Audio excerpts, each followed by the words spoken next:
Hello everyone, artist Charles Wolfe here, back again for another painting video. Let's have a little bit of fun today. We're going to mix things up. I'm going to do an oil abstract for you all. It's been some time since I've worked with oil paint, so I thought it would be a great way to get back into it by painting an abstract today. We're going to start out with some dark, deep Prussian blue, and we're going to put a little bit of the ALIZARIN Crimson on the knife as well. As you saw right at the beginning there, I did a stroke with the Prussian Blue and the ALIZARIN Crimson both together. I have two 8x10" canvas boards there. That's two 8x10" canvas boards pressed together so that I get a 10x16" canvas formed between the two of them. I am painting this as one painting between the two canvases, but later on I could reframe them as two separate paintings or as one continuous piece of art. I'm not sure yet. We'll see how this turns out. We're exploring it as we go along. Like normal, with all my abstracts, I always like to use my intuition as much as possible. I try to go in the moment and make decisions on the fly, and I let the paint sort of guide me through the process. I don't mean that in a very spirituality sort of way. I just mean that I'm looking at what's happening on the canvas and trying to make adjustments as I see fit. Usually trying to create areas of interest and movement, really attempting to have not vertical or horizontal planes, but have some nice diagonals. I'm often trying to make sure that the colors are intersecting the borders and interacting with the borders on several different levels, and all those ideas together help create a more dynamic and interesting piece. Okay, grabbing a little bit more of the ALIZARIN Crimson here. Great, rich, deep color. This is professional grade oil paint that I'm using today. And I'm just going to be using my knife, my palette knife there, for the entire composition. I felt like it would be fun to do a knife work painting. I love using palette knives to paint, and this is a great opportunity to do so. Okay, a little more ALIZARIN Crimson, just kind of pushing that here and there. A little more throughout. I'm pressing this paint pretty firmly into the canvas. Later on, as I get more layers, I'll lighten up my touch. And then with the excess dirty paint, I'm just splattering it here and there. Right now, I only have two colors on my canvas, the Prussian Blue and the ALIZARIN Crimson.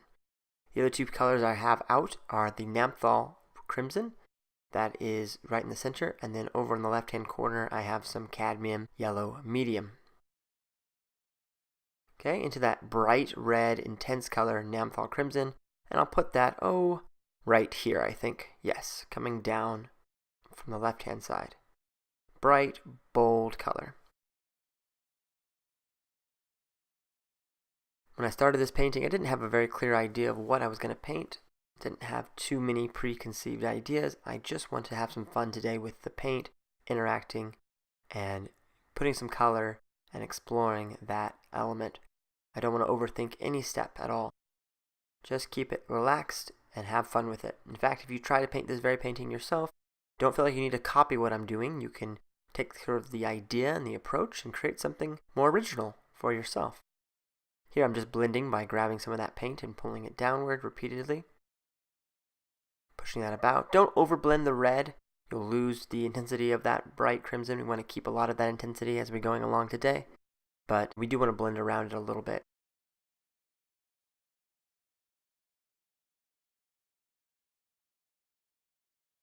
Mixing here with the red into the crimson.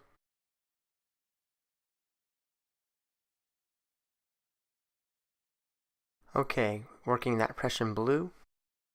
That color is a very deep, intense color. It's almost black. It's so dark. Added a little white to it. It would lighten it up a good deal, but I'm not going to. I want to keep some really pure colors going on in this painting. Some high contrast. And as this painting unfolds, the blue sort of takes over and makes a very dark, intense, stormy kind of composition. These colors are not everyone's cup of tea, and I understand that. I really like red, and I really like black, so I tend to gravitate towards those colors. But you can use any colors that you would like. Perhaps you would prefer something in the greens or the light blues, and those would be great things to explore, maybe some white. You could create a happier looking composition with some of those colors, but today I felt like it would be fun to do a very intense painting, and that is what I'm going for today.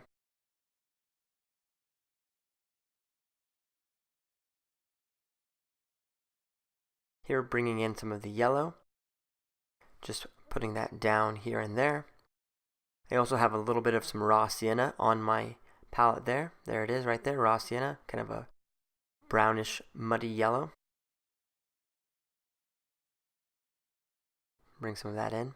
We'll mix a little bit of the two together, the two yellows there, and bring that up here. Get more of a honey color.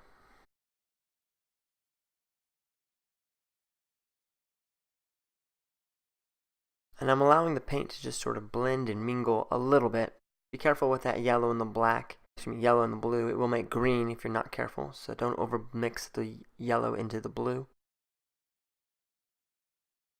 Blending here and there as I go.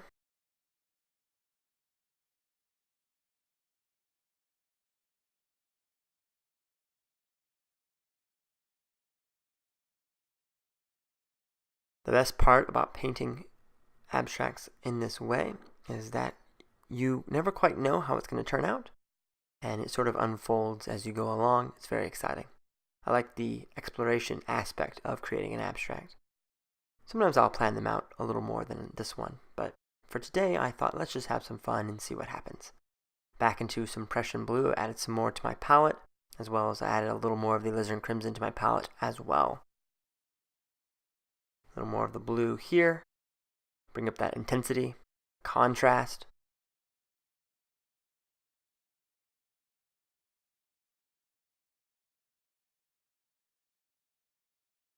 Let's bring some of this dark blue down to the bottom left corner here.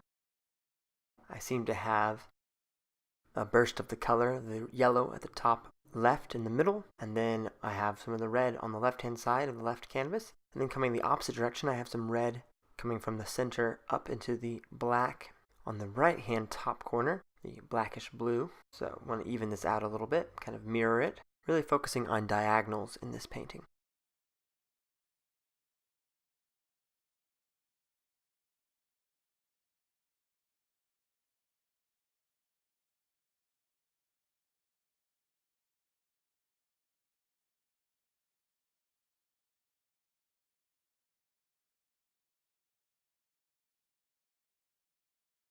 Now maybe that's a little bit too much of the Prussian Blue, but we can go back and fix that soon enough.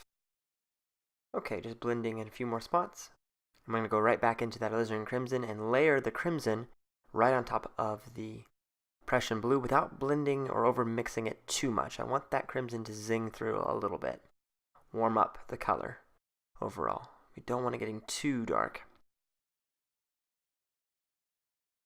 If you want to have some fun, you can leave more of the white showing. I chose to cover up the whole canvas, as I'm wont to do. It's just so much fun putting paint on it that I want to keep covering up more and more of it. But you could leave portions of the white as an accent and just leave bare canvas. It could be very modern. Oil paint is rather different than working with acrylic. Acrylic paint dries within minutes. You paint it on and then you layer after layer after it, and it's not a big deal. If you make a mistake, you can just go back and fix it. But oil paint is wet on wet. It's wet paint on wet paint, meaning that you can make adjustments. It's possible. You can always scrape off a layer and reapply paint over top. If it doesn't stick, you can add a little bit of some medium to it. I'm using linseed oil as a lubricant. You can also, by adjusting the pressure, you can layer some of the paint on top of the other paint fairly easily. Like here, I brought in some more of that red, that Naphthol Crimson, on top of that blue in a few spots.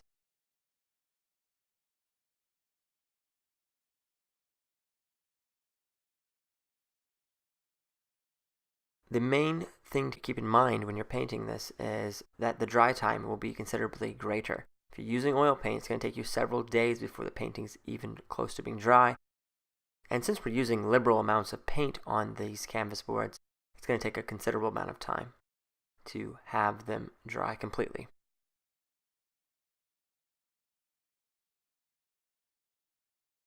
Also note that if you're using oil paint, be sure to wear clothing that you don't care about. I often get paint all over my hands, and then sometimes I'll scratch my nose or maybe get some on my pants.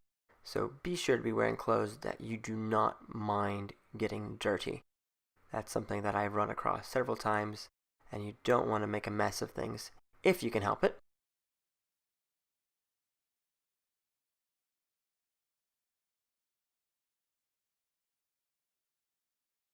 A little more of the blue mixing with that yellow. Okay, a little more of the Prussian Blue down here.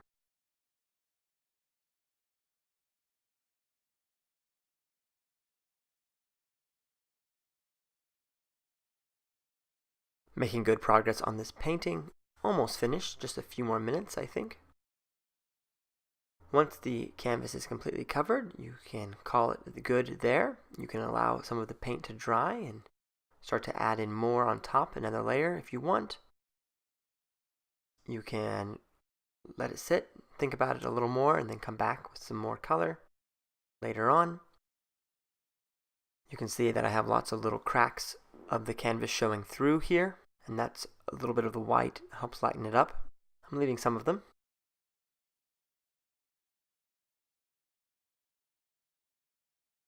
Covering up others. Blending this out.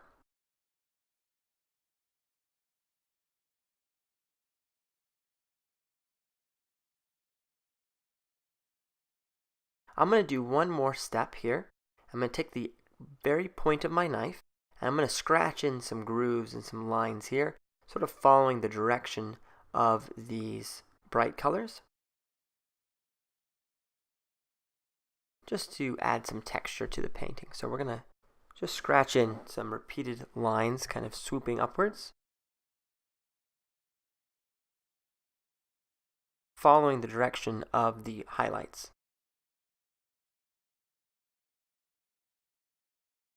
And those grooves are going to catch and just add a nice texture to the painting overall. They're exposing some of the white underneath. It just adds a really neat effect, I think.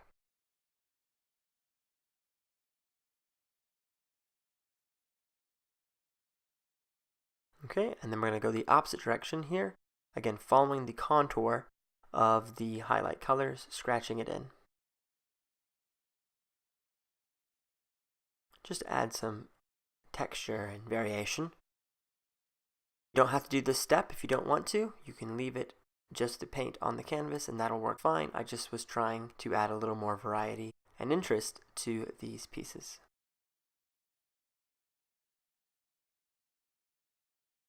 And here's the final piece. Thank you so much for watching. I hope you have a great day.